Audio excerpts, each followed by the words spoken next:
Energy flows where attention goes. So to perform your best, you have to focus on things you can directly control. This is Neil Wadier with the Amped Mental Performance Podcast, exploring the seventh and final component of resilience, control. Looking back at the 7 components of resilience, we have discussed confidence, competence, connection, character, contribution, and coping. Control is your perception of the underlying causes of events in your life and what you can do about them. Control is your ability to manipulate or command your experience, and it's a key aspect of resilience. When you feel you have some control over your life, you are more likely to take productive action and make positive changes. Building control means setting goals, taking action, and learning to manage and influence the things that impact your life. There are 2 primary perspectives people have about control. You can have an internal locus of control or an external locus of control. A heavy emphasis on internal locus of control leads people to believe that events occur because of their own behavior, as opposed to an external locus of control where people believe events are dependent upon luck, chance, or other people. Athletes with an external locus of control often externalize causes of failures. During or after a poor performance, they blame others, such as a coach, a referee, opponents, their teammates, or even the playing conditions. Athletes with an internal locus of control are more likely to take responsibility for their performance and look at themselves for what they did or what they could have done better to improve their performance.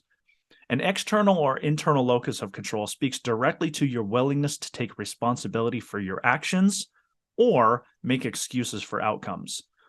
This is a large emphasis of Carol Dweck's book, Growth Mindset. Do you believe you can learn, develop, and grow? Are you willing to be accountable for your process of performance and your behaviors before, during, and after events? Or do you believe traits and skills are fixed? Do you believe circumstances and people are there as barriers for your success, people and events to blame for your outcomes? One of my favorite exercises to gain a better understanding of your locus of control is the control and influence rings. I originally learned about this exercise in Stephen Covey's book, The 7 Habits of Highly Effective People. On a piece of paper, draw a large circle with a smaller circle inside the larger circle. In the small circle, write control, the word control. These are the things you can directly control, such as your effort, your attitude, your focus, your attention, even your breathing. You can directly control your breath, not to be confused with things you can influence, but not directly control, such as your heart rate. A heart rate can be influenced through meditation and breathing exercises, but heart rate cannot be directly controlled. So heart rate is written outside the small circle, but inside the large circle. Other things you can influence is your relationships, your friendships, as well as the effort and attitude of your teammates. Those are things that you can influence through your behaviors. Now, the largest area, the space outside the large circle, includes all those things you can't do anything about. Playing conditions, such as weather or condition of the playing surface. The goal of the locus of control exercise is to help clarify where you must place the majority of your energy and attention in order to experience your greatest performance. If during a game you allow opponents' trash talking to get under your skin or fail to move on after a referee's call you disagree with, you are missing opportunities to play in the moment. You will not be focused on performing your best.